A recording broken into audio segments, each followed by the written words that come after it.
Merci, M. le Président. Bonjour à tous les collègues en cette rentrée. Écoutez, je suis flatté, si je peux dire, que l'on parle du Vieux-Québec de cette façon parce que, effectivement, le Vieux-Québec, il est à nous tous. Je le représente, j'ai l'honneur et le privilège de représenter les citoyens et citoyennes du Vieux-Québec, mais le Vieux-Québec, il appartient à nous tous, il appartient à l'humanité du fait de cette reconnaissance comme site du patrimoine mondial. Et comme toute ville historique, nous faisons face à des défis importants. On a mentionné de nombreux exemples de qualité, le parc du corps de garde, des initiatives de concertation, des éléments fort importants qui font en sorte que cette communauté-là se maintient, continue. Mais elle est fragile. La réduction du nombre de citoyens au cours des ans fait en sorte qu'on a perdu des écoles primaires qui étaient à l'intérieur des murs, au niveau du Cap-Blanc.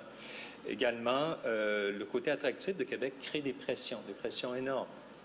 Et cet été, par exemple, on a interrompu les services du parcours 1 et du parcours 11 parce qu'il y avait trop de circulation routière. Alors, on tombe dans des situations un peu anachroniques qu'on devrait revoir, pour lesquelles il faut faire attention.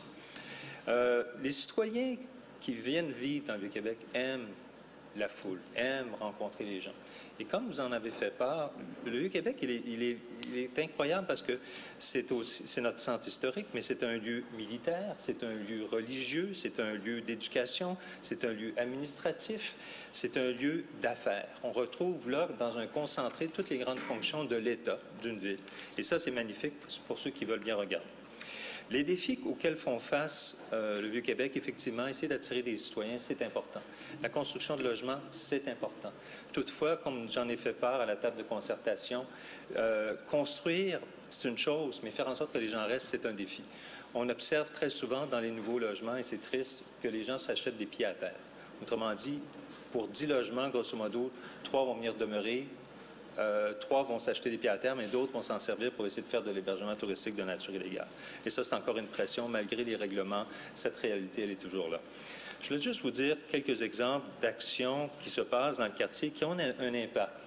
On va faire, par exemple, le tournage de la série Bark Skin à Place Royale. C'est un très beau projet. Mais en même temps, l'impact que ça a sur la communauté, il est fort. En fin de semaine, par exemple, toutes les places de stationnement dans un périmètre autour de Côte-de-la-Montagne avaient disparu, mais il n'y avait pas de tournage. Alors, je dit, écoutez, il y a tout moyen de s'entendre. Et je dois remercier le service des grands événements qui a pris sur lui de faire changer les dates et de dire, bien là, écoutez, là, laissez les places disponibles en fin de semaine, c'est bon. Je termine là-dessus. Et juste pour vous dire que, oui, le Vieux-Québec évolue, il grandit, mais on a des défis. Ce matin, j'étais devant, au parc du Godemont. Il y a une piste d'accès qui est en train d'être construite à la Citadelle et c'est un grand enjeu parce que ça va devenir une piste permanente. Le ministère de la Défense s'est engagé à éviter que ce soit un lieu qui est fréquenté au début et les citoyens ont documenté, vu des tanks, des chars d'assaut. Je vais vous demander de conclure, M. Rousseau, s'il vous plaît. Alors, en disant que, oui, il y a de très belles actions qui sont mises de l'avant, mais en même temps, le Vieux-Québec est un écosystème fragile auquel on doit s'occuper et j'apprécie les interventions qui sont faites à ce sujet.